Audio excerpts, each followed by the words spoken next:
Morning, everybody. Can you hear me? Testing. There's a couple more people coming in, so we'll give it 30 seconds or so, and then we'll get going. You may have seen there's little worksheets and things on your table. Feel free to have a read now, but that will form the main part of the second half of the workshop. But for the first hour or so, we will have a series of presentations all about collaborating at a landscape scale on Lowland Peat. So we'll start off with Sam from Defra, who works in our peat restoration policy team. And then we'll hear from Megan Hudson, who's the General Manager at Fenland SOIL, to hear about some of the project work that they've been going on. We'll then hear from Rhoswen Leonard, who's the Lead Specialist Advisor for the National Peatland Action Programme in Wales, about some of the work that's been going on in that part of the country. And then fourth, we'll have Jack Pocock who's the Peatland Action Project Officer in the northeast parts of Scotland, to hear about some of the projects that he's been working on. So I'll hand over to Sam to give a bit of a kind of broader introduction before we hear from the three kind of more local speakers. So Sam, over to you. Hi everyone, I'm Sam Joyce from Defra's Peatland Restoration Policy Team. Our aim is to enable as much peatland restoration as we can across England, including in our lowland regions. And today's workshop is all about Lowland Peat and how to sort of collaborate effectively at a landscape scale to solve some of the big challenges that we've got there. As John's mentioned, we're here for some great speakers who've successfully delivered some sort of high-value environmental outcomes in lowland peat areas. And then we'll have an interactive exercise where you can look at some real-world examples and sort of consider how you would bring people together and sort of engage people and overcome some of those challenges and enable effective joint working. I thought it would be helpful to... Clicker's not working. Jordan, would you mind?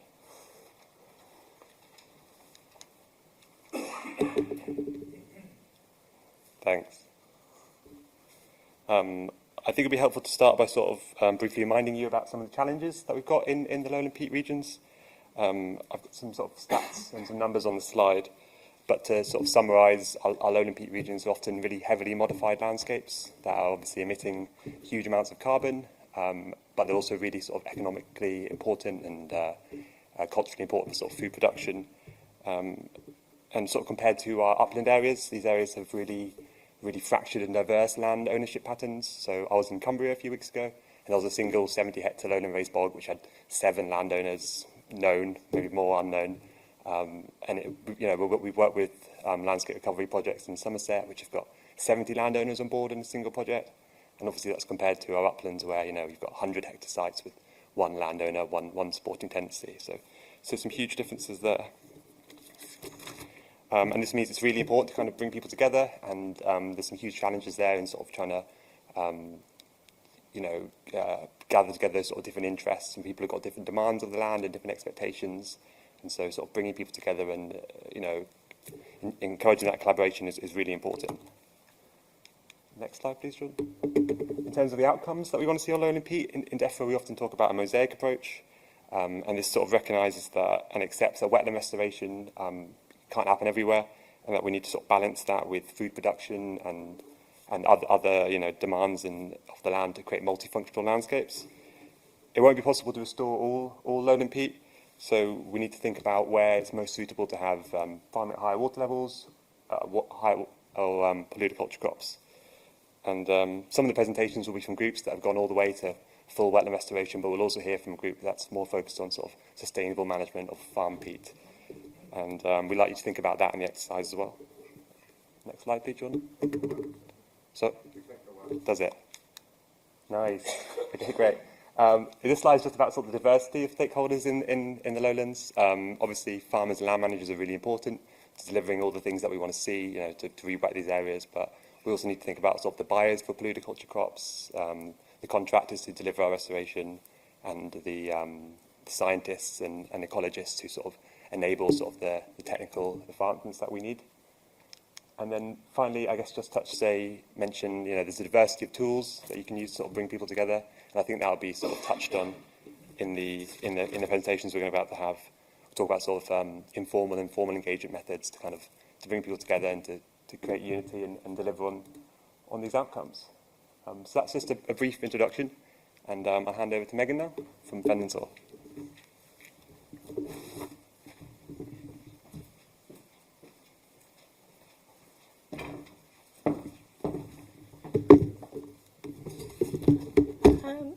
Thanks, Sam.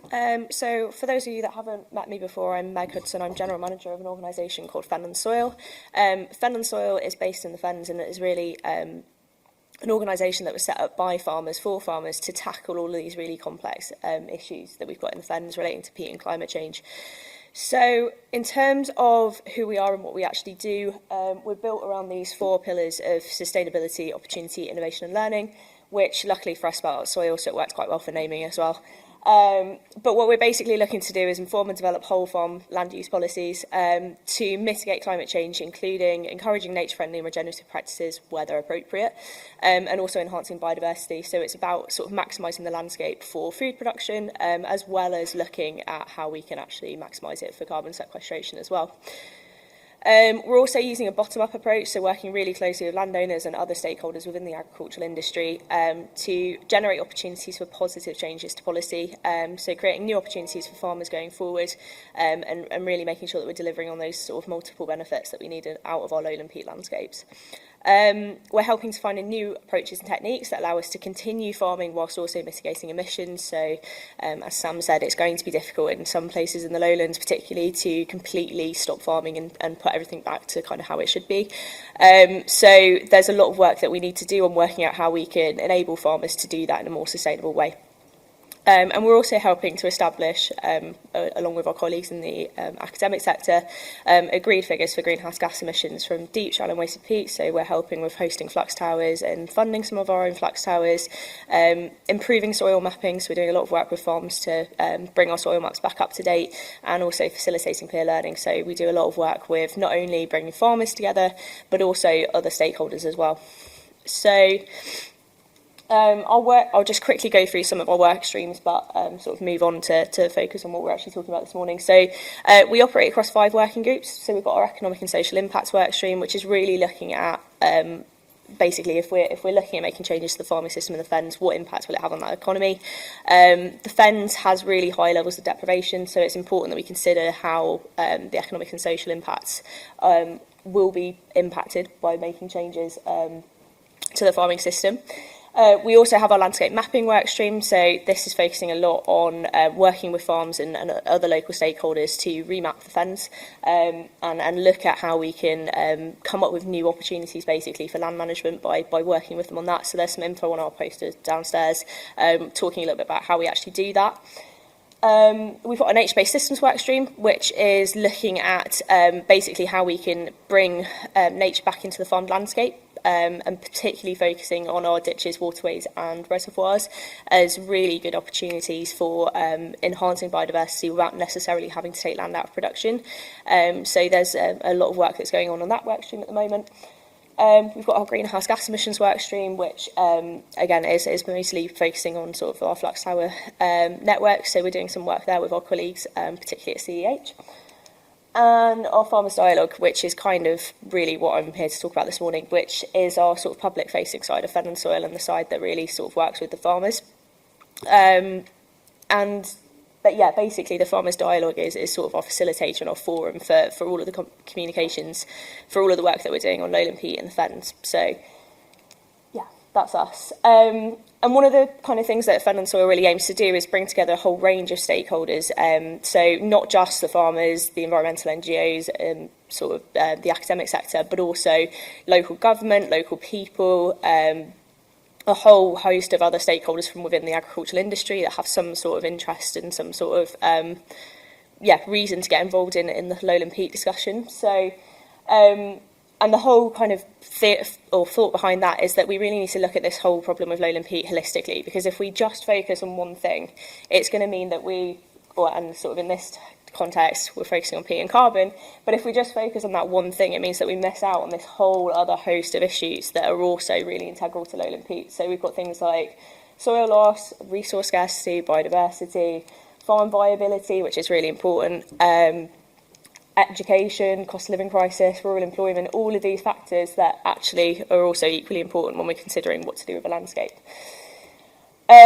So in terms of challenges that we've had with farmer stakeholder engagement, and that's kind of where I'm going to focus, we've had kind of a whole range of issues. And first of all, it was really a lack of awareness of the problem. So a lot of farmers probably weren't quite so aware of what was going on with lowland peat, and why it was important that they got involved and actually helped with this conversation. So we've done a lot of work with sort of farmers within the fens on educating them on what's going on and helping sort of share that and move things forward that way. We've also found that historically the feeling from farms is that there's a very much us versus them culture between conservation organisations and agriculture. So what we're trying to help do is shift this from an us versus them situation to an all of us versus the problem, because that's a much more helpful way of sort of looking at it moving forward. There's an element of fear. We're suggesting quite major changes to people's businesses and their livelihoods. And for a lot of them as well, particularly smaller family farms, it's also talking about basically their entire life changing. So they live on the farms and things that they work on.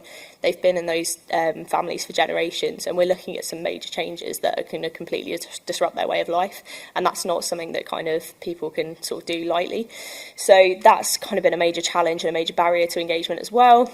Engagement fatigue is a massive one. So ahead of doing this presentation, I spoke to a few of the farms that I work with, and they had said that they'd been asked to be involved in about 15 projects this year so far, and that's just farmers within the fens that I'd spoken to. So I'm sure there's others out there. But these are all kind of ranging from big national projects to PhDs to sort of community interest stuff to people just finding out a little bit more about where the gaps are in their engagement. And it's great that our work's being done, because obviously we do want to be working with farmers and we want to be making sure that we're working hand in hand with them. But this engagement fatigue thing is becoming a massive issue, and looking at a way that we can do that in a sort of more straightforward way for farms, so that they're not kind of being constantly hassled for information and sharing the same data and duplicative research is really important, because I'm kind of getting to the point now where I'm finding that farms are sort of backing off a little bit because they're just getting hammered for information, and that's not helpful in terms of moving things forward. Kind of hand in hand with the engagement fatigue as well is lack of incentives. So a lot of our farms aren't being paid for the research work that they're doing. So whereas if you were kind of going to get some advice from other sectors, you'd probably pay them as a consultant on a project, farms seem to be expected to give their information away for free, which is something that we're trying to stop, because it basically means that we need to value their time as consultants on projects. And by not incentivising them to take part, they just won't, because they can't afford to. Basically, they've got farms to run and businesses to run, and they can't afford to take time out to do work for free. There's a big issue of loss of trust as well. I think we've kind of, as we all know, answers come slowly, and research takes a lot of time. And I think if we engage with farmers too early on and then have nothing to show for it, they kind of feel like we don't really know what we're talking about, and that also doesn't help with moving things forward. So it's kind of about maintaining that trust, being really transparent with where research is up to, not being afraid to share sort of preliminary data and show stuff with caveats, obviously, that it's not kind of ready to go, but making sure that you're kind of keeping farmers involved in that process. Not enough answers, that's the other big one. And lack of outputs that are actually useful to farms. So we get loads of great outputs as a sector, but not all of that is actually useful to farmers in terms of their day-to-day. So it's about thinking about how we can make some of those outputs a lot more useful to the farming communities that we work with.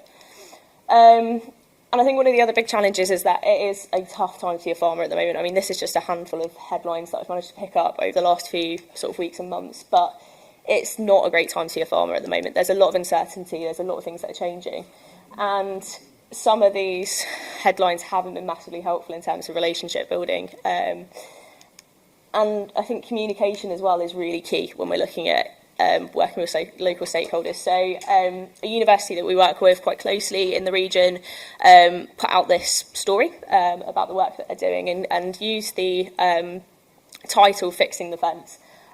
which on the surface seems pretty innocent and innocuous, but caused a lot of issues with not just farmers but also local NGOs who felt that this institution was coming and muscling in, basically telling them how to do what they felt they knew to do anyway. Even though it kind of came from a place where the research was really compassionate, really supportive and really enthusiastic about the listed landscape they were working in, it caused a lot of problems for us as an organisation, but for other organisations working in the area as well, where farms were quite upset about this use of language because to them the fence didn't need fixing. It was working perfectly well for how they were sort of led to believe it should be. So they'd been paid to drain the land, they'd been paid to produce food. So using this kind of narrative was really unhelpful, and kind of one of the I had a discussion with the institution that put this out, and they've said that one of their key learnings really is that working with local stakeholders and having a local voice as part of comms for projects is really key to make sure that you avoid potential situations like this.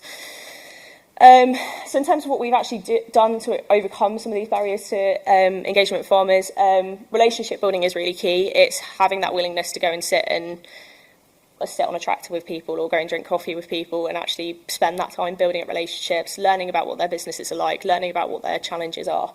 And that's really important in terms of building that trust and building that relationship up, and it does take time. Compensating them for time spent on projects, if they are making contributions even in kind to projects, it's fair that we compensate them for that and make sure that we can enable them to keep doing that. Tailoring events to really suit them and their needs, so that can be things like registering events for CPD points so that they're getting extra benefits out of being there, or it can be making sure that you're kind of answering key questions to them. So whilst you're also getting out what you need in terms of research and outputs, you're also getting something for them. Accepting that motivations are completely different for different people, and that's fine. So I spend a lot of time sat in rooms with people arguing about why we should be doing something instead of the actual outcome. And to me, if a farm is making changes to their business because it suits their bottom line and their profit, that's absolutely fine. They don't have to do it for sort of the good reasons of maintaining carbon and that sort of stuff. If the end output is the same, then I'm not really bothered about what their motivations are as long as they're delivering those end goals. So I think accepting that farms are going to be motivated differently to engage in work on Lowland Peat to what we are is really key, and sort of accepting that and sort of moving forward with them is key to moving things forward.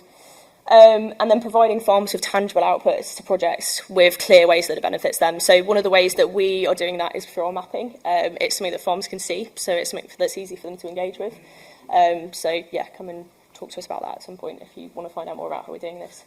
And the Fenland SOIL conference and things like that have also been instrumental. So we hosted our first conference back last year. And of the 240 attendees, about 25% were farmers, which was quite a lot. We were quite pleased to see that amount of farms there.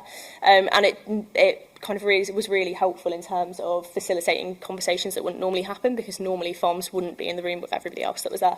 So that was really helpful. We've prioritised basically bringing together a really holistic group, so not focusing on any one set of stakeholders, but trying to bring everybody together, because that's ultimately what we need to get that bird's eye view of what's going on. And our outreach and comms has really been an important part as well. Yeah, so this is kind of some of the examples of some of the stuff we've been up to. So we had our conference, we've been trekking out to NFU events, we've been hosting on-farm demonstrations and things like that, training courses, teaching farms how to measure their own soil, their own pHs, all of that sort of stuff, and open farm weekend, which is always a highlight as well, teaching kids about how soil works.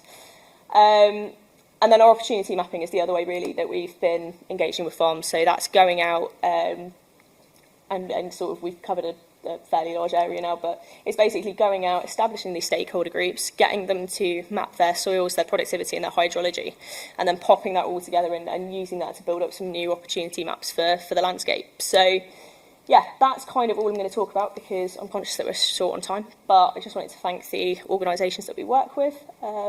And yeah, thank the Defra team for asking me to come and speak to you. So thank you very much.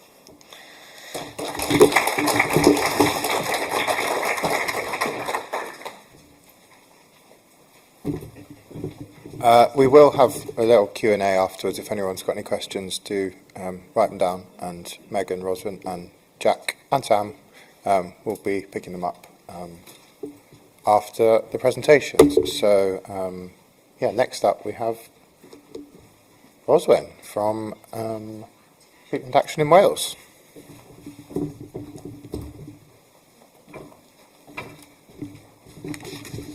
Thank you. Hi, and thank you for your time and attention this morning. I'm Rhoswen. I work for Natural Resources Wales on the National Peatland Action Programme in Wales. So Natural Resources Wales are coordinating action on peatland restoration and protection in Wales funded by the Welsh Government.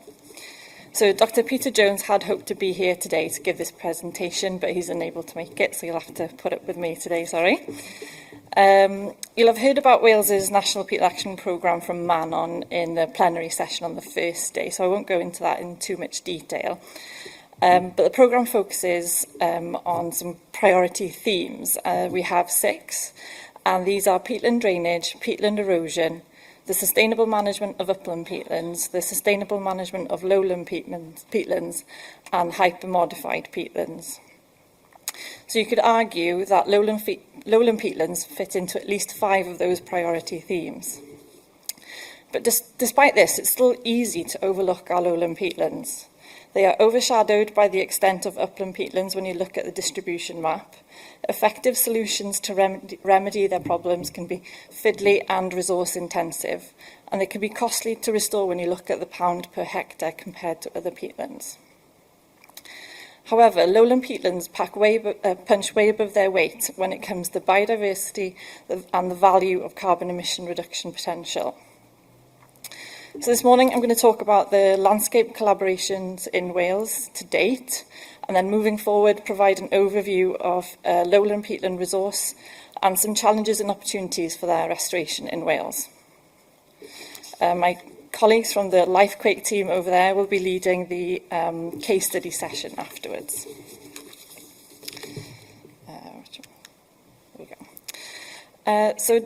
Designation of lowland sites in Wales has been critical to resourcing their management and restoration to date.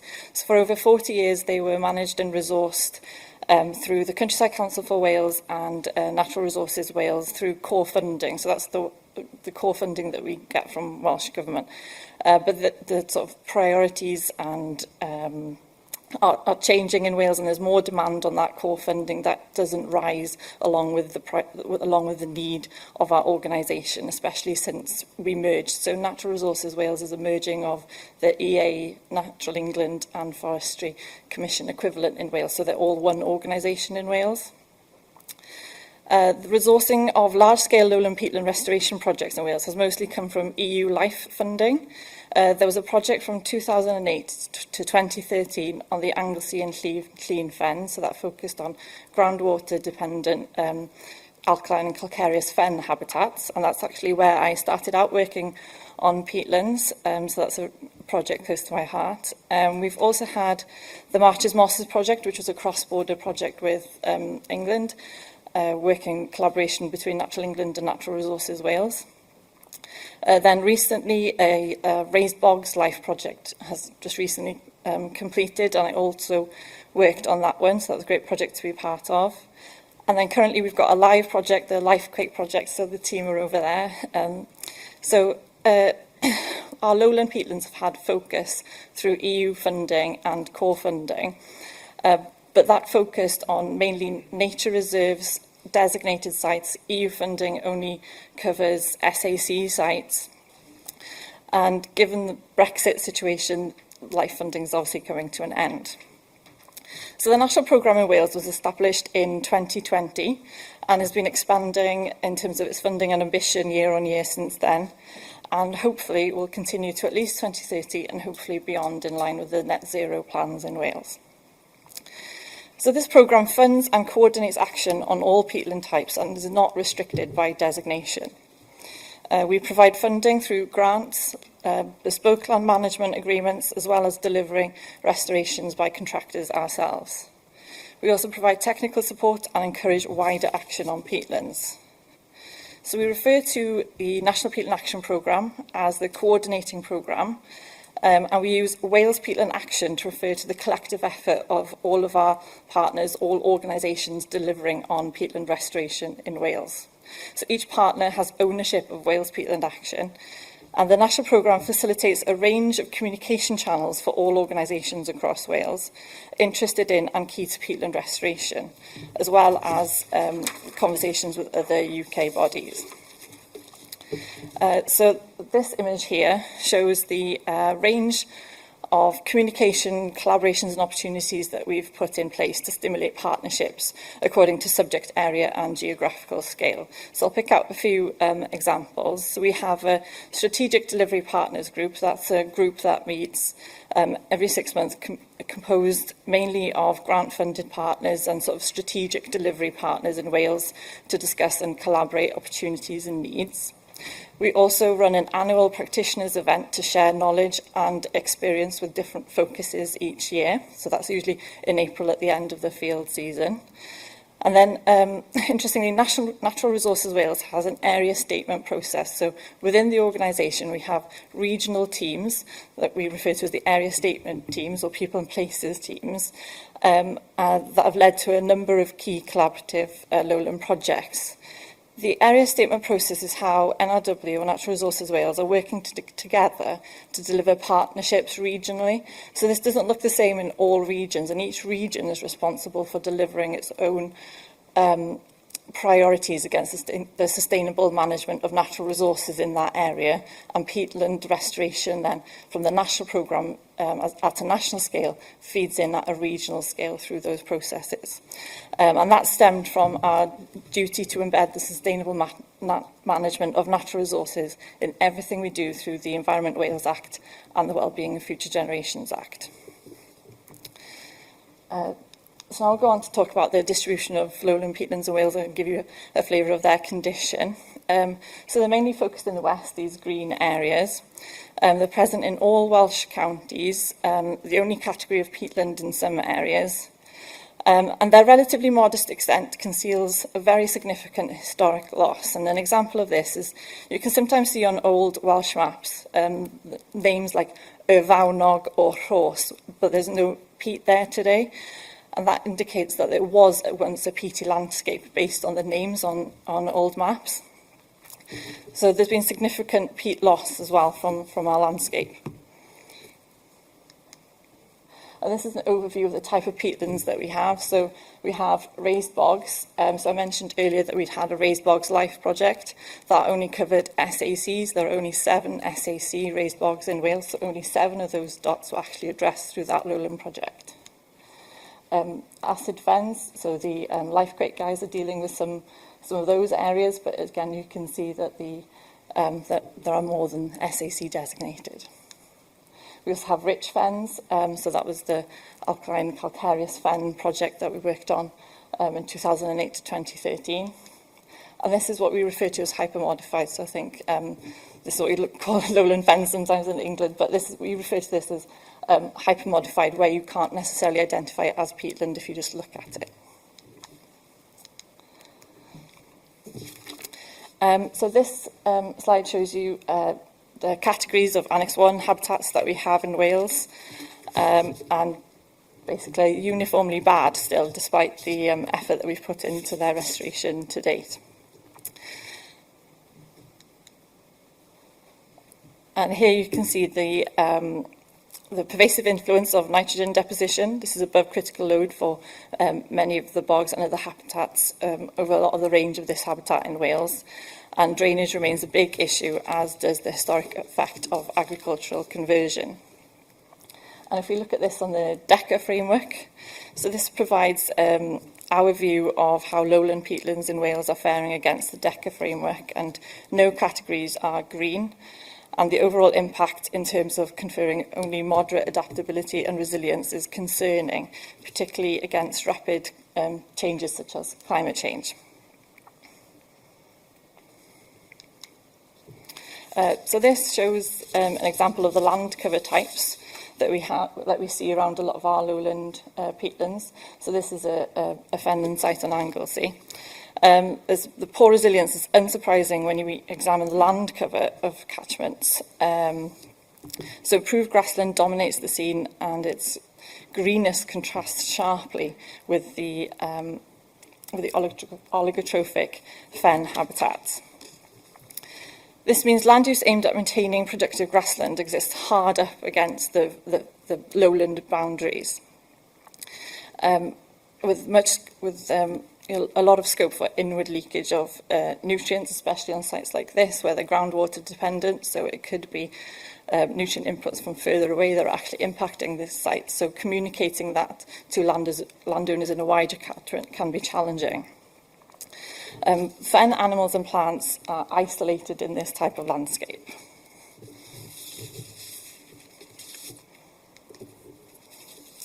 The triple SI boundaries are normally drawn tight around the interest feature, and very little surrounding land is included in the designation.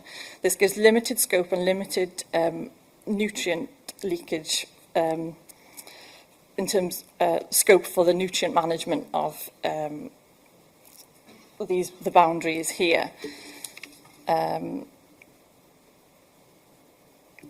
Sorry, what I'm trying to say is that when it comes to regulation, the red line indicates where regulation is at, and the green line indicates where maybe we need it actually for the lowland habitats. So regulation doesn't align with what the habitats need, along with a hard boundary between where the regulation kicks in is what's causing some issues for our lowland sites. So currently, diversity is currently very limited and constrained by the way sites are allowed to operate. So many are successionally mature with processes which might create early cereal habitats. For example, flood defence are tightly constrained by high regulation of how we manage water on lowland sites, for example, as this picture shows. And engineering sticking plasters like this is how we are managing certain processes that we have identified. So extent, very few of our sites occupy their natural sort of hydrological footprint, and they're islands within their existing body. So this is an example here where you can see the black areas are improved grassland. So the whole peat body isn't allowed to function as a full peat body. And the designation obviously has been impacted by the surface vegetation. So we'll discuss condition. This site, this is the general state marked by overgrowth of dense graminoids and eliminates niches for uncompetitive species. Nitrogen deposition impacts this, and agricultural abandonment is the cause. So on many of our peatlands, it's either over management or under management, and the lowlands it's either or again. So some extremes to deal with when we're looking at the lowlands. And our peatlands, again, are straight-jacketed into smaller spaces than they actually need in the lowlands.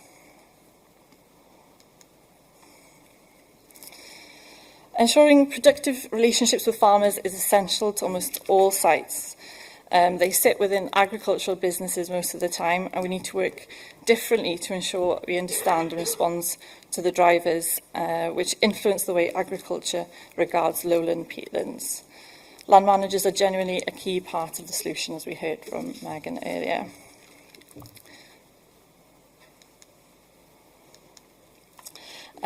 In summary, these are our suggested needs for the lowlands in Wales. Better integrating of hypermodified restoration with existing semi-natural habitats in the lowlands. This offers a huge scope for habitat expansion and also improvements in the resilience of surviving peatland islands. We lack incentives to achieve changes in practice. Through the area statement regional collaboration process, there's a Heritage Lottery funded project in its development phase at the minute in North Wales, and it's looking at this around the Anglesey fens. We need farms to be engaged in, not fenced out of, our lowland peatlands. And lowland peatlands are becoming a really valuable grazing resource in the future as drought limits productivity. They also hold much, so the farmers around these peatlands also hold a lot of wisdom and knowledge in terms of how we can actually work together. For example, on the LIFE project, the project was suggesting traditional breed cattle. The farmer said, no, my dry Holsteins will do wonders on that, and it'll save me grazing my other grass. And that's what worked out. We had Holsteins on cross-organisational. So the challenges faced by the lowland peatlands often mean that we require more resources to deliver action. The challenges faced are different to upland peatlands. They require more intensive and longer stakeholder management and engagement. The challenge the Life Quick team know only too well, I think. They're underrepresented as well as limited in their spatial scales, means they're often overlooked. Their potential contribution to biodiversity and carbon emission reduction is high, and they are often isolated islands, meaning their protection and restoration and resilience is even more important within our landscape. So Wales is continuing to gain a lot of information and knowledge and experience from life projects in the lowland. We're looking to learn from other countries as well who are a bit further along on, for example, hypermodified peatlands. And we're looking to integrate that into how we operate as a national peatland action programme. So thank you for your time this morning.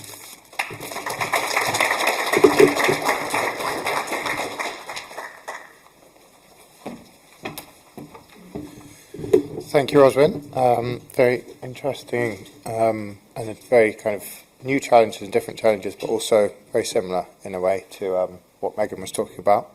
So next up,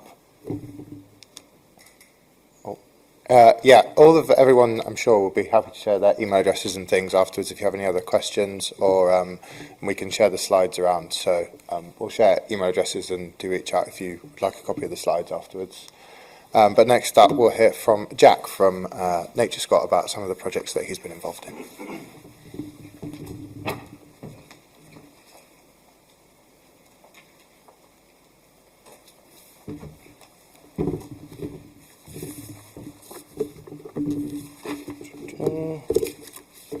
Can everyone hear me okay? Is that coming through? Okay, so I'm Jack. Nice to meet you all. Thanks for coming. I work for Peatland Action and also wear as a project officer, but I also wear a second hat, and I'm the chair of the Ugi Peatland Partnership, which we're gonna explore in more detail.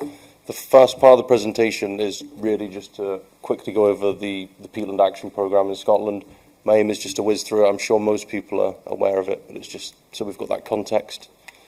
So Peatland Action is a collaborative partnership. It has multiple delivery partners, like the Cairngorms National Park Authority, Loch Lomond and Trossachs. And that structure top-down gives us a real benefit in terms of engagement from the outset. It allows, I mean, a really good example of that is on the Isle of Lewis, the project officer there is embedded in a local charity, so that allows very different stakeholder engagement opportunities with the local Crofton community there than if we were coming at it from a traditional kind of conservation NGO kind of perspective. And it gives us more flexibility. We've got all the different partnerships there. I won't read them out. I hope I haven't missed anyone out. Really briefly, these are the teams. I must admit and confess I missed out the green finance team, but we do also have someone who's quite new in post who looks into the green finance and how we can bring in that finance to make the funds go further, because we all know that there isn't enough public funds to restore the vast amounts of degraded peatlands. So it'll be useful to see what comes out of having that in the team. Our aim is very ambitious, as you'd have seen in the presentations on the first day. It's 250,000 hectares by 2030, and I think I may have got the figure wrong on a different slide, but we're on about 75,000 hectares in Scotland, so a good amount of land, something worth celebrating. But as you can see, the rate that we're restoring really needs to be increased, perhaps as much as 5-fold. This is the kind of exciting bit, really. These are all the different things up to date that we've funded and we can help projects do. So sometimes, as a Peatland Action Officer, we will do the entire project from start to finish and help with that project management and design and all the bits and bobs that go with it, the CDM document. Sometimes, and more often now, there are agents involved as well, and we just support them as and when and act more as a technical supervisor to designs. and this is kind of what we've achieved so far. I think what's really quite impressive about this is the spread of projects. So while it's easy to, you know, most of the peat is out west, there are still significant amounts all over Scotland, and it's really good to see that we're able to actually have projects all over. So these are the project officer areas. Just really briefly, this is the area I work in the northeast there. I don't think anyone can read what they actually say, so sorry about that map. But yeah, that's the general spread. So there is a Peatland Action Officer in every region. Some regions will have more than one, depending on the demand. And we've got maps like this, and if you look at the kind of modelled peat extent, it doesn't look like there's a whole lot going on in the northeast, but we do have a bit of a claim to fame. We've got 17% of Scotland's resource for lowland raised bogs. And as you can see on the map on the right, this top section here, which is the Oogie catchment, really stands out as a resource for lowland raised bogs and for those basin peats. There are small amounts of blanket bog mixed in with that habitat as well. This is a picture of a site in the Oogie catchment called Middlemuir. It's an ex-extraction site. And as you can all imagine, as restoration practitioners, that's quite an expensive fix when you're on this level of degradation. Sometimes the extent is 300 plus hectares of something like this. So it's quite a challenge. It's not just drain blocking and the simple stuff. So on to the Oogie Peatland Partnership. So it's been identified as a kind of priority area in the northeast, but more specifically in that Oogie catchment, because as you can see from that map, we've got a real resource for it up there. So it's been honed in. It's also got some of the relatively better condition lowland raised bogs, not the same as an intact lowland raised bog, but relatively speaking. These are some of the main kind of aims of the partnership, and we've got lots of different stakeholders. I haven't named them all, so I won't be accused of missing anyone out intentionally. What's really interesting, and I haven't put on there, is that we also have Scottish Whisky Association and Beam Centauri as part of this, and that brings a whole new dynamic to the entire partnership. And it's been really interesting working with folk from those industries as well. And yeah, we've got 1,500 hectares of peatlands that have been identified that would be targeted for restoration. So this is just a map showing the catchment and the distribution. It's not that we own, you know, the partnership doesn't specifically just work in this location. It was just that this has been identified as the main hit, you know, the main big hit at the moment. So these are the challenges. They probably resonate with quite a few of you that work in lowland peats. Mosaics of land use, finding landowners is sometimes some of the most challenging issues. The mosaic of land ownership, commercial peat extraction. So there's still currently bogs in the northeast that are being commercially extracted, and they've got licenses till 2030, which I don't know if that happens in the rest of the UK. So that might be something that's quite unique. We've also got really severe scrub regeneration on most of the sites, and a lot of the landowners really struggle with access to project development and assistance in bringing projects forward.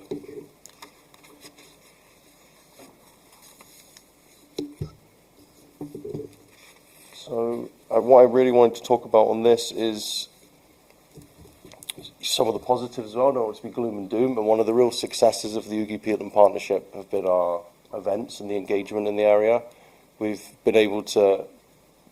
got so much demand now for the peatland restoration that we're really looking at that next step of getting incorporated and being able to act as an agent for these restoration projects as a whole, so we can bring the smaller ones on board. And events like this have been crucial to that, because it allows all the different stakeholders, RSPB, NatureScot, Peatland Action, to meet with the landowners. It also allows the landowners to ask the questions that they want to ask, which are quite often not conservation related, but the nuts and bolts of how a restoration project works, how it's going to look afterwards. So it's really handy having that, and they get to speak to the operators that work in peatland restoration at the same time. what was really useful as well is I was talking about having Beam Centauri, and they fund these kind of events, so it's really useful having those extra funding streams for ad hoc events like this. And what I have now is a kind of case study, which is starting to play. So I'll just let you look at it. There's no sound to it anyway, so it shouldn't interrupt. But really what I want to think about here is not just the restoration work that's gone on, but I feel like this really typifies the land use, this really typifies that mosaic of habitat. So I will let you watch this, and then I'll pop back on the stage. Sorry I keep facing away and making the sound. I have an awful time.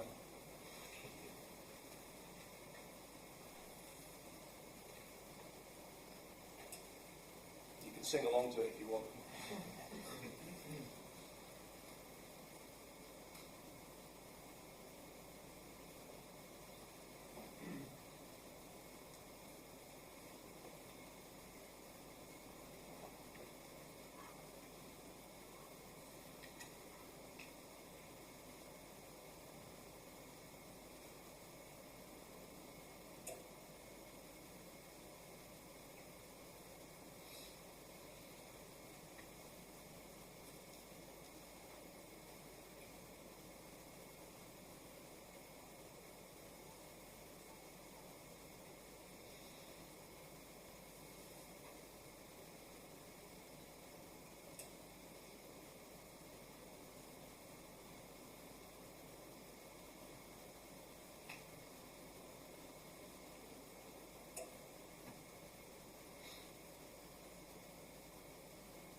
Doesn't start playing random YouTube videos in the background. So thanks for listening and giving me the opportunity to talk about the Ugi Peatland Partnership. I'm really looking forward to the outputs from this workshop, and like I say, I'm really keen for the partnership to take this next step to get incorporated so we can act as an agent. So any advice anyone can give me, I'd be really interested to hear. If I press the button, is it going to go to the next slide? Brilliant. Not start playing videos. So yeah, thank you very much, everyone.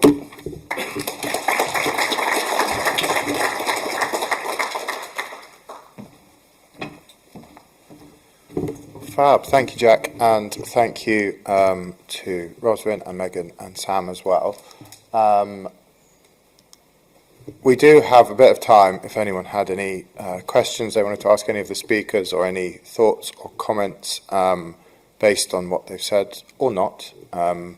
So does anyone have any immediate questions that have kind of cropped up? Yep, down the front. Well, we do have a microphone coming over, so that might help. Thank you. Thank you very much. I'm Alex Curry. I'm the Natural Capital Tool Manager at NatureScot, and this was a question actually about engaging with farmer communities, and it was directed towards yourself. So hope you can hear me. And one of the questions I had is we're putting a pilot strategy together as well. So for the development of our tool, we've been doing different pilot phases, and one of the things that's very much sort of emerged, and where our next pilot phase is going to be very much focused towards the agricultural community as well, is it was touching on the engagement fatigue that you mentioned. Quite a few of our pilots, one of the things they've asked is, right, this is great, how does your work fit in with everybody else's? And that's a message that comes up again and again, and I guess this is a bit of a question and a comment, but have you, well, first of all, have you come up with that? So have you encountered that from the sort of farmers that you work with? And I guess secondly, this is a bit more of a reflection. I think what it points is a need from ourselves to think about how our own work connects with the work of others. Sometimes slightly awkwardly within NatureScot, which is quite a wieldy beast. I'll hear from a farmer, oh, actually, we've spoken with NatureScot already, and you know, you've got to like just instantly put that poker face on and not be incredibly surprised. But it also points to the fact that we can be sort of quite focused on the specific projects that we all collectively do. But seeing it from the other side of the fence, pun intended, it's one of many things at the table, and perhaps one of the things we need to focus on, whether it's making tools or sort of different engagement projects or what have you, is linkages to give those that we engage with the choice and understanding of where else to go or how to link what we're asking of them to others. So I guess boiling all that down to a question is, have you encountered that when you've been engaging with farmers, and in what ways have you, Matt, sort of tried to circumvent that issue?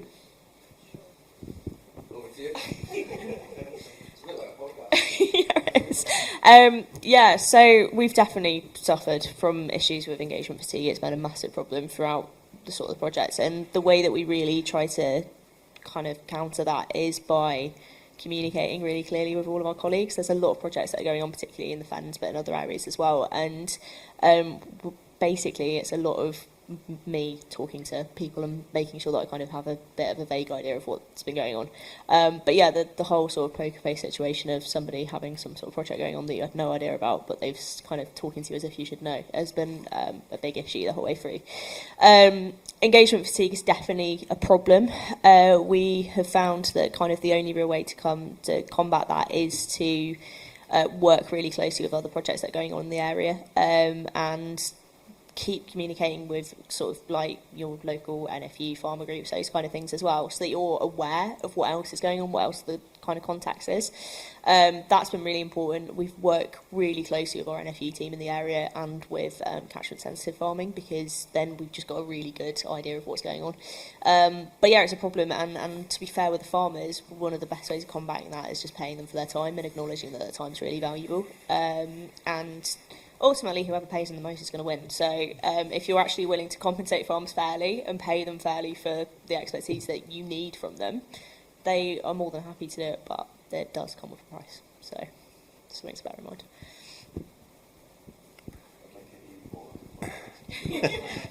Moving around the table. So actually, this is, I think, one of the problems you don't have, Megan, actually, but I think the other guys maybe do, this idea of the kind of straitjacketing of these small units of lowland peat within complex non-peat landscapes, and I wonder if that's why they're lots of different people from NatureScot are all going, because probably there's someone who's talking about the grassland bit and someone about the trees and someone about the bog, and the designations don't really work when you've got these systems affecting each other hydrologically or chemically or biodiversity-wise. So, I mean, I don't know who I'm asking the question to really, but what do you do about that? Because the system doesn't really work, I don't think, for protecting these very small, vulnerable units within mixed landscapes.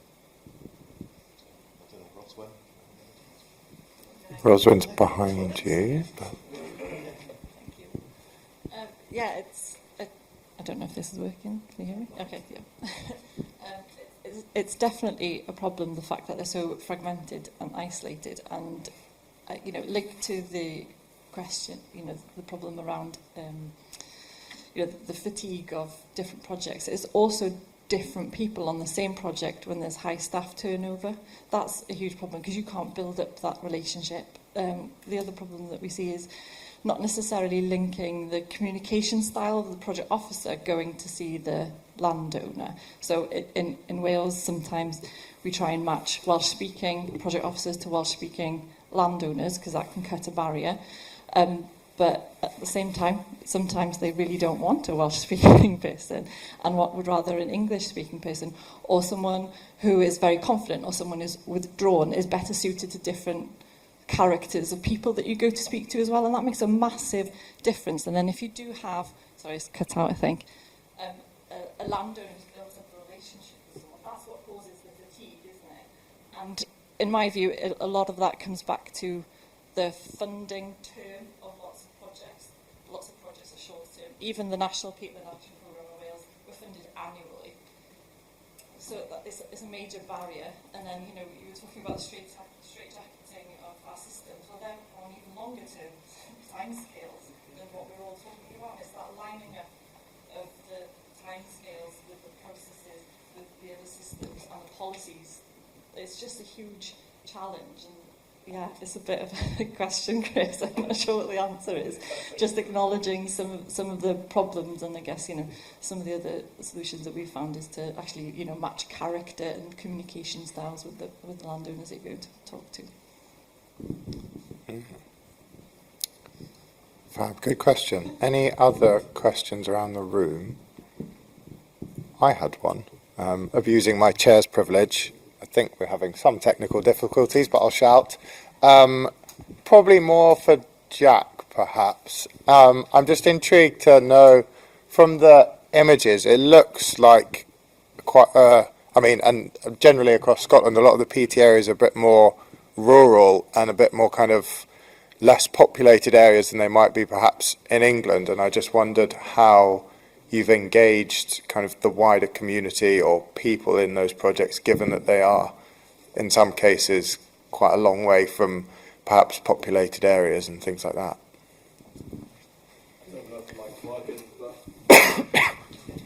That's a really good question, and it kind of touches on what I was saying with the landowner events.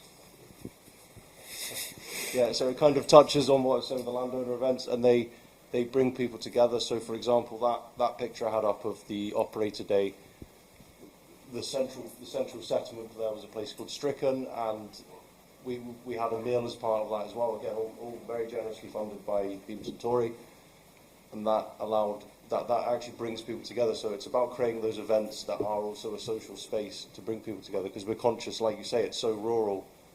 We might not get these folks in the room or in the same place again 6 months or another 12 months. So it's about honing in on what we actually want to achieve at those events and trying to make the best of them, because it is.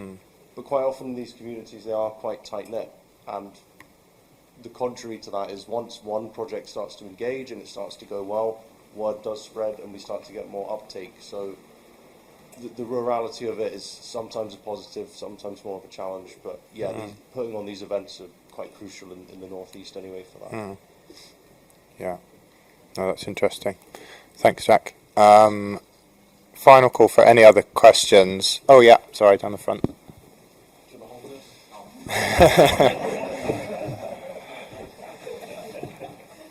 So you might have to excuse my ignorance, but NatureScot are sponsored by a whiskey distillery. is it, or in partnership? Sorry, it's just the UP Peatland partnership, so one of those partners. Yeah.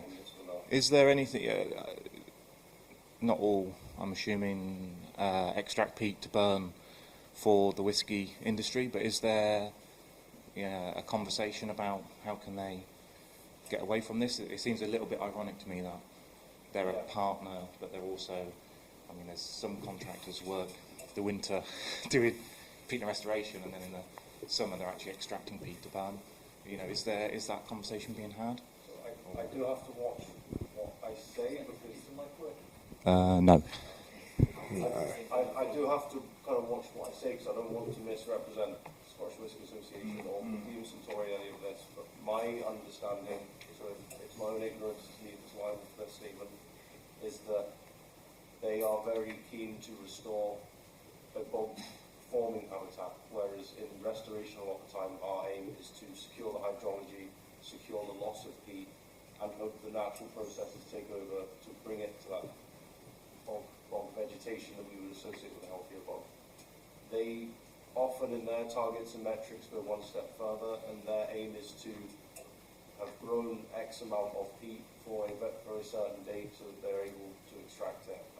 I don't make whiskey and I'm not technically, but what I understand from conversations with them is that there are certain types of peat that make the flavour profile that they use, and why they're so keen to use peat in the northeast is because it has these phenols, these terpenes. I can't profess to be an expert on any of that, so it isn't just any old peat. So that's why they're so kind of focused A on this region, and B why they're so focused on those goals of growing an amount of peat. What those amounts are and how they work it out, I don't know. What we have to remember as well is that these are massive companies. Team Centauri, brands like Jack Daniels, Jim Beam, massive amount of money, and we need that in restoration. But they also allow landowners to have different conversations, which aren't conversations that I'm used to having. Conversations more down the line of, would you restore 300 hectares here and perhaps keep 40 hectares aside for future extraction? But at the end of the day, we have to think of the landowner, and if that's what the landowner wants to do, I'm just here to focus on those bits that get installed. And the important thing is they have that suite of options, those different tools to decide how they want to manage their land. Because a lot of them in the smaller sites aren't eligible for Peatland Code, or it isn't worth the cost of an agent to come and get the verification done. So unless they could enter an agri-environment scheme or something, the income to actually maintain that peatland is something that I worry about. So if that does come from private finance, like whiskey, I don't know how it will look, but it's not a gift horse that I think we could avoid and ignore. It's something we'll have to work through. Yeah. But I don't understand your point. It is. Yeah, it's just is it a bit like subsidies to farmers? They fund complete restoration projects as well, and they'll fund some of the most gnarly, expensive, horrendous extraction sites as part of that. And I imagine that feeds into a kind of a PR kind of thing. But at the end of the day, we have a common aim, which is to restore these habitats. We might disagree on what we want to do with them in the future, but at the moment, our aims are quite aligned with when we break it down. Yeah, it's not a well, no. So we still have commercial beer extraction. But NatureScot is absolutely not funded by whiskey money. You'll know when the day comes, because we'll all suddenly have Mercedes and lots of fling. But if I could piggyback on that slightly as well, I think there is a certain degree of success and contradiction.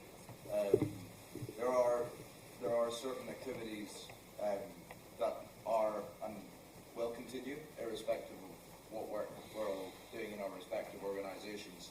And I think one of the questions is, if you can get a certain degree of collaboration or cooperation with land use activities that might not in and of themselves be conducive to peatland restoration, that can be a success as well. So for example, yes, the peat might be getting extracted and used for the purposes of developing whisky products, and that's not something that's going to change because we're restoring peatland.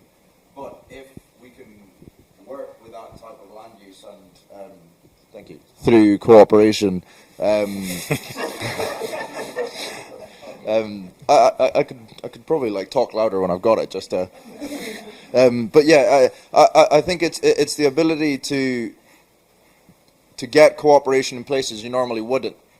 So the contradiction's only there because some land uses are now also contributing to the practice of peatland restoration. So they could either continue doing what they're doing and not contribute to restoration, or they could, sort of long story short. And within the agricultural sector, and that's an area I work in quite a bit through the natural capital tool that we're working on, it's about trying to attach different results from the same type of activity rather than modifying the activity in and of itself. So if we were to come in and say, well, you really shouldn't farm here, you're not, that's not going to get any sway, and you're also losing potential collaboration with land users in a particular area. What you could say is you are going to keep doing what you're doing because that's your vested interest in that land.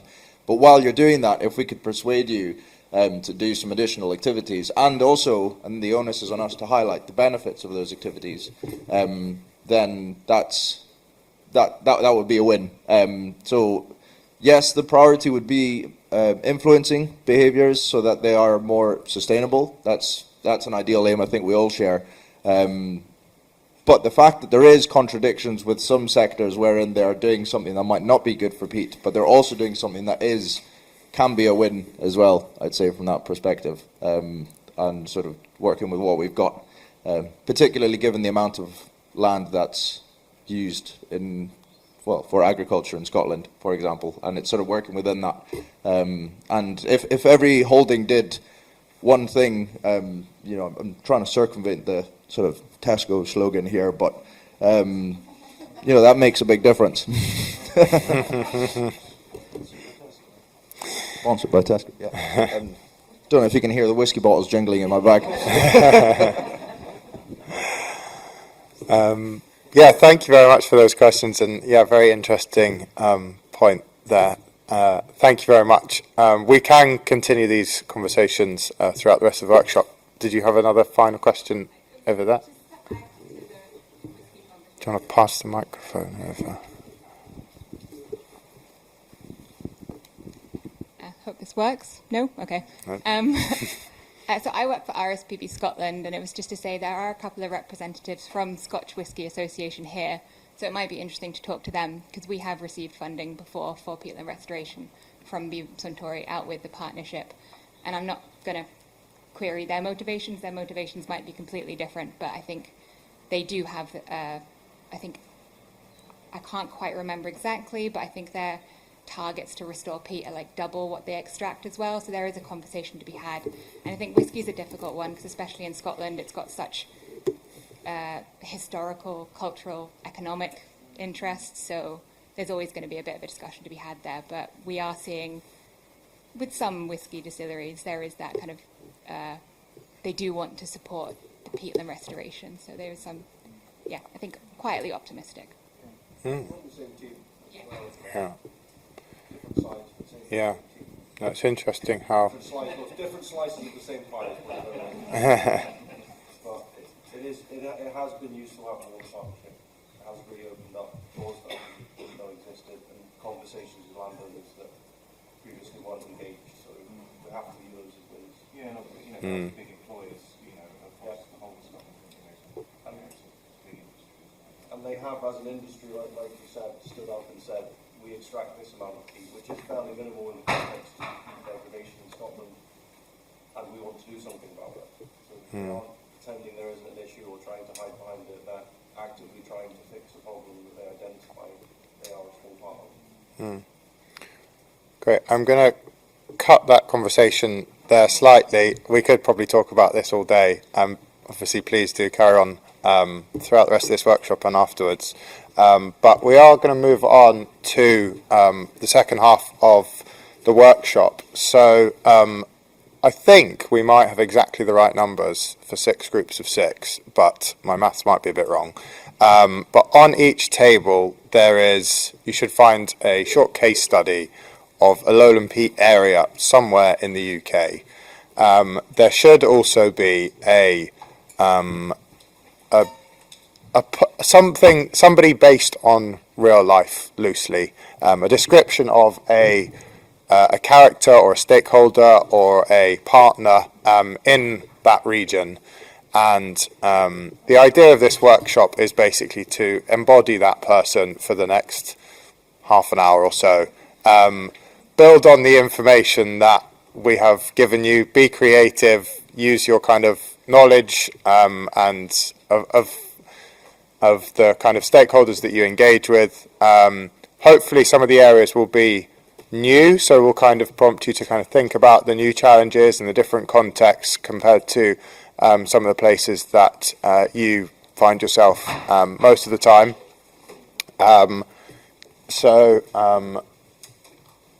Yeah, you should also have a worksheet with a few prompt questions on there, and hopefully they kind of give you an idea about the discussion that we're trying to instigate, the questions that we're trying to get people thinking around, and hopefully come up with some new kind of opportunities, create some ideas about how you can really bring those partners together, including people and organisations and partners that aren't necessarily one of the 6 that you've got. Think a bit broadly about who else you might need to bring in and how you might do that, and hopefully those questions on those worksheets will help you to do that.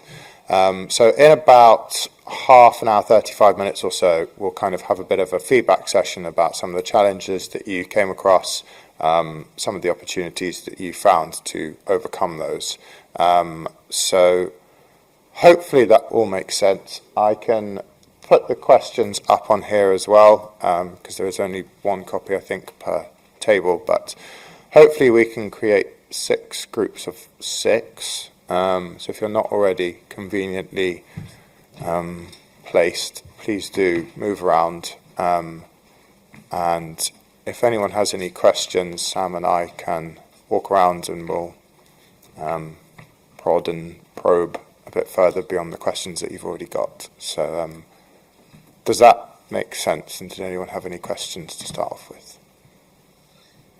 Fab. We will reconvene in about half an hour or so.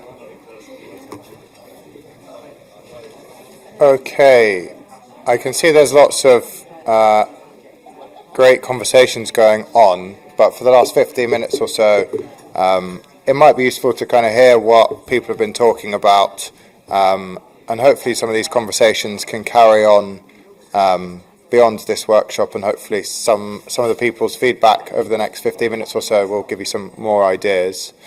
I think each group may have had a different landscape, although I think 2 groups might have done the Welsh one, but so that'll be interesting to kind of see the differences in what people came up with. But I might do some table hopping and see if we can get any feedback, particularly on the 2 questions on the board, which hopefully were kind of prompted by the questions that you had on those worksheets as well. So do I have any volunteers of who kind of wants to cover some of the brief, in brief, what was kind of discussed in their group, maybe in the first 1 or 2 questions? Otherwise, I might have to call on somebody. Yeah, go on. We've got volunteers down the front here. I think the microphone is coming and might work. We'll see.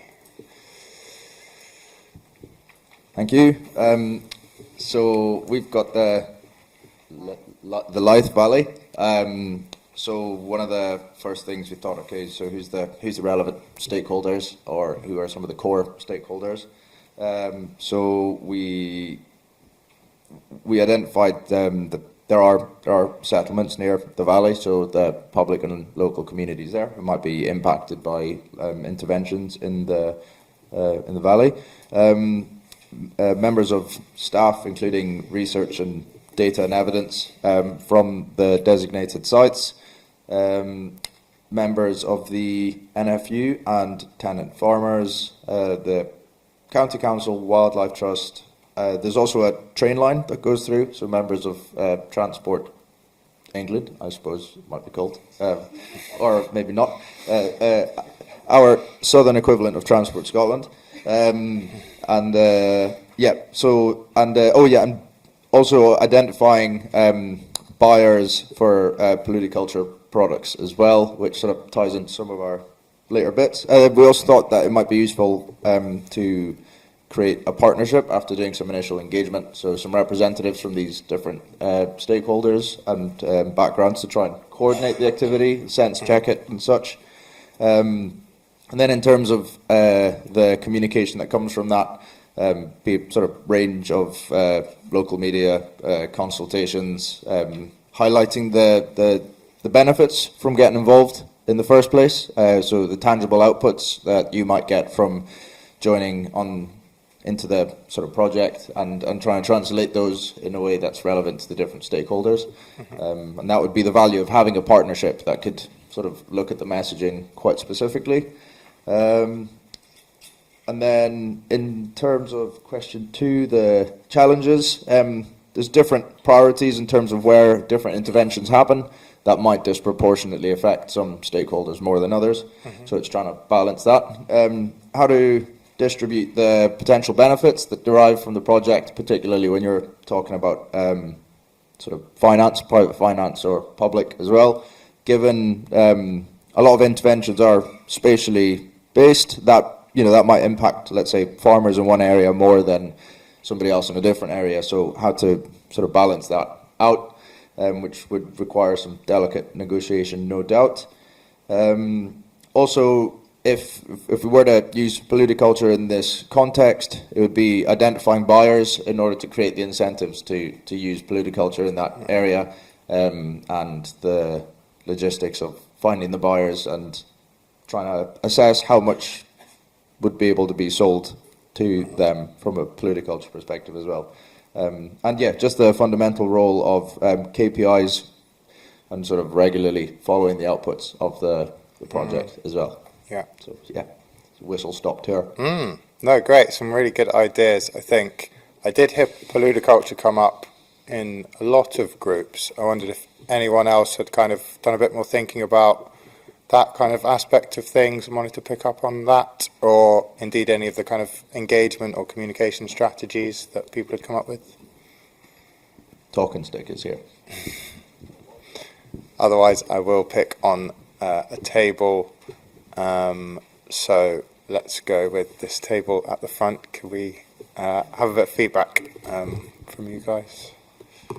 Yeah, so we were in East Cheshire looking at lowland fen habitat and what we can do to improve the water management and the peat conditions in there.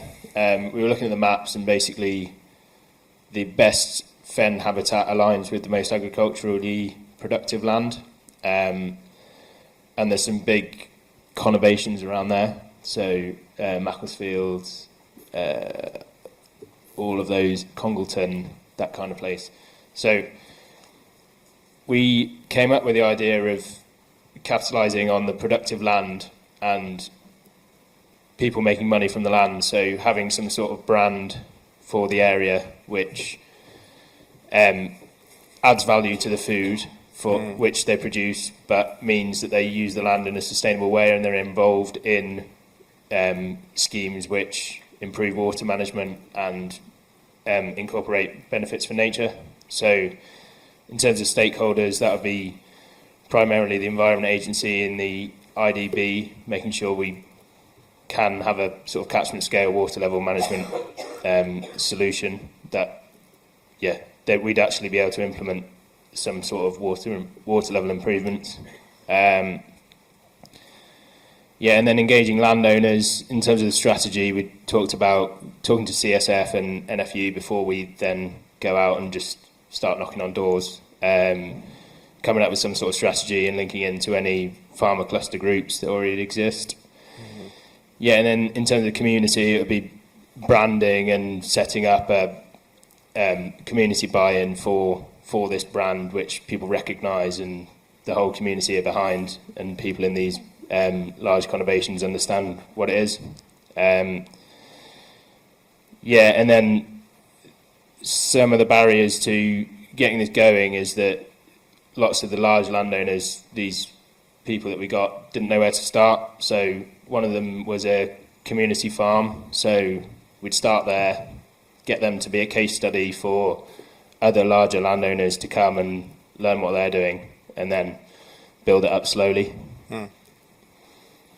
And then potential barrier is the fact that if we want to do something ambitious, but there's so many stakeholders, there's a potential that the ambition will be simmered down by wanting to do something that's deliverable, but actually doesn't get the landscape scale benefit we're after. Yeah. So we start there. Good start. I think there's lots to pick up on there.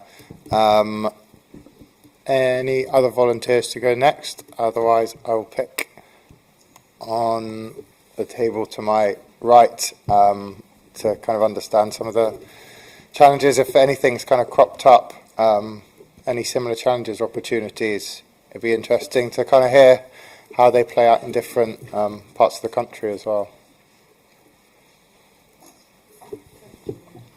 We were in Pembrokeshire.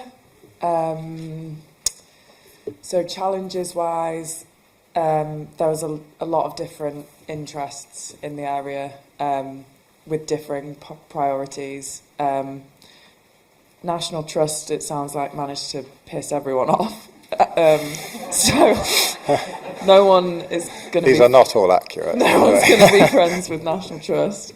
So that's going to be one of the biggest challenges, is that like historic relationship, and potentially just there's an opportunity for everyone to kind of maybe air their grievances, just try and get everyone in the same room. I think will just be one of the biggest challenges. It's like didn't even come on to talking about paludiculture and things, because that's probably not a priority in this area. It's quite it sounds like it's mainly a grazed landscape, so it's more about managing the water table and trying to get a higher water table where that's appropriate, and reinstating some fencing so it can be properly grazed again. Potentially doing some knowledge exchange to some farms where they've got the grazing regime right and things are working. Does anyone want to add anything? No. Sounds good. Yeah, it's important. I'll caveat that these are loosely based on reality and are by no means representative of people or organisations. I'm not here to offend anyone. This is also being recorded. Can we go to the table in the back left to hear about some of their challenges and opportunities?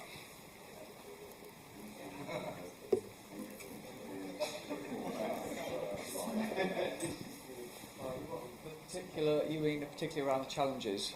Anything that kind of cropped up in discussion, if anything's kind of you've heard already from other groups that is similar or completely different, then... We Pembrokeshire also pretty much agree with everything they've just said.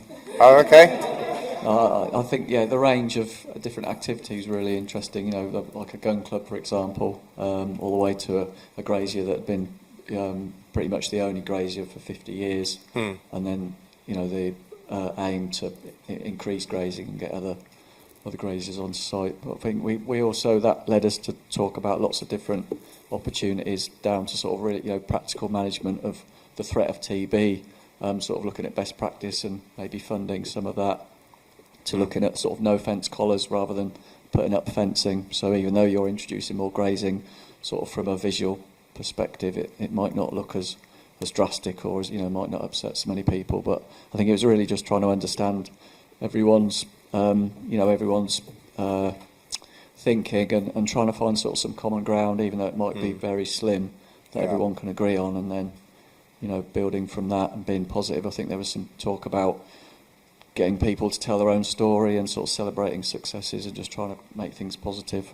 Obviously, and the National Trust sort of changing their strategy on the site, something like that. No. Great, thank you very much. Can we go to the table, Megan's table over the side? particularly picking out if there's anything new that hasn't already been discussed or any particular challenges that have kind of cropped up from what you've heard already. Thank you. Can you hear me? No. Yeah, so we've got an area in Norfolk, Suffolk, around the catchments of the Waveney and Little Ouse. So probably, as with everybody, quite a complex geography with a complex range of stakeholders, complex set of habitats and demands. So we haven't actually listed down all those stakeholders, but it's quite complex. And I was just reflecting that probably in 20 minutes what we're all trying to do here is sort of summarise a landscape recovery scheme, which is the sort of highest level of agri-environment schemes in the UK under the Defra model. And those take 2 years to sort of work up, so it's obviously quite a challenge to summarise this into 20 minutes. I think the Waveney and Little Ouse is an active landscape recovery scheme as well, which is probably a good model to collect all of these different threads that we were asked to talk about today. I think one of the things that other people haven't perhaps mentioned so far, but I think probably everyone would agree, and probably picked up on something that you said earlier, I've forgotten your name, about kind of established relationships. And we reflected that often organisations like river trusts and fisheries was also mentioned have got established relationships sometimes with stakeholders, and that's kind of gold dust to build on that, rather than wildlife trusts kind of coming in and seen as a little bit suspicious and eco-warriors potentially. In terms of private funding, the individuals can probably access a range of options under Defra's Elm scheme at the moment, and there's some new schemes under there for wetter farming, but perhaps they could take out some of the areas of less financially productive land for meadows, wetter farming, hedgerows, ironically putting back all the hedgerows that were asked to rip up 50 years ago. But there might be some opportunities for biodiversity net gain as well, because there's some urban areas close by, and there might be some areas that could sell by BNG credits, but then also the voluntary biodiversity market. It's quite a pretty area, so they might be able to sell a sort of sexy project through Wilder Carbon or any of the other myriad of biodiversity credit programmes that are developing. And then lastly, the farmers might be encouraged to farm more sustainably and take up some of the benefits through that, such as sort of soil carbon credits. So there's quite a lot of opportunities, and though I hate to say it because I'm a landscape recovery scheme and it doesn't feel like this a great scheme, it probably is a reasonable way of pulling all of those different threads together. So that was kind of a little bit the conclusion. Does anyone else wants to add anything? Fab. Thank you very much. I think that leaves one more table to hear from very briefly before we close, at the back there.